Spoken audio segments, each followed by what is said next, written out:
आणि तुम्ही पण साईड हिरोईन लोक जास्त मध्ये मध्ये करू नका, कळलं ना? हा, धमक्या बिमक्या दिल्या ना, तुम्हाला मी धमकी देईन ना, चटीत मुताल इथे, समजलं का? धमकी बिमकी द्यायचं काम नाही येते. तुम्ही लोक स्टुडंट आहात, स्टुडंट सारखं राहा. आम्हाला हे विषय वाढवायचं नाहीये, म्हणून तुम्हाला आता शांततेने गेले, तुम्हाला बोलले तर तुमच्या घरच्यांना बोलवायचे. तुमच्या घरचे तुम्हाला हे मराठी मुद्द्यावर भांडायला बोलवतात काय? इकडे पाठवतात आहे? हा, तुमचं वय काय आणि तुमची भाषा काय?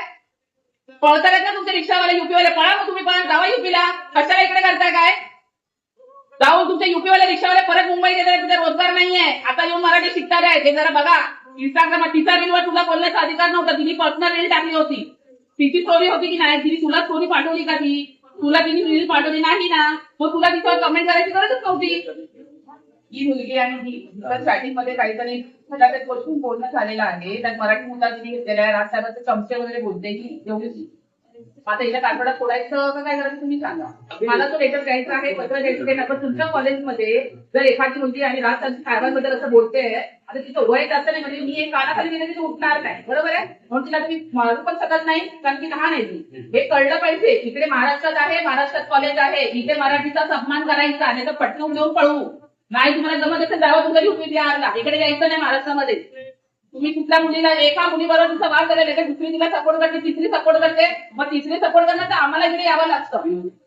आणि जर हिला कोणी दाबण्याचा प्रयत्न केला, ती का कंप्लेंट केली, का मंत्र्यावाल्याकडे घेऊन, मग आम्ही आणि तुम्ही आहे, मग हे लक्षात ठेवायचं.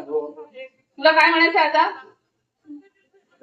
मराठीत बोल तू. आता तुला मराठीचा त्रास आहे ना, मराठीत बोल. हा, मग व्यवस्थित बोल. जेवढं आहे तेवढं तू मराठीतच बोलायचं आता. लय बोलतेस ना राजसाहेबांबद्दल, मराठीतच बोलायचं आता. मराठीत बोल सांगितलं मी तुला. जेवढं तुला तितकं कुठं आहे, ऍक्टिंग करू नकोस, समजलं ना?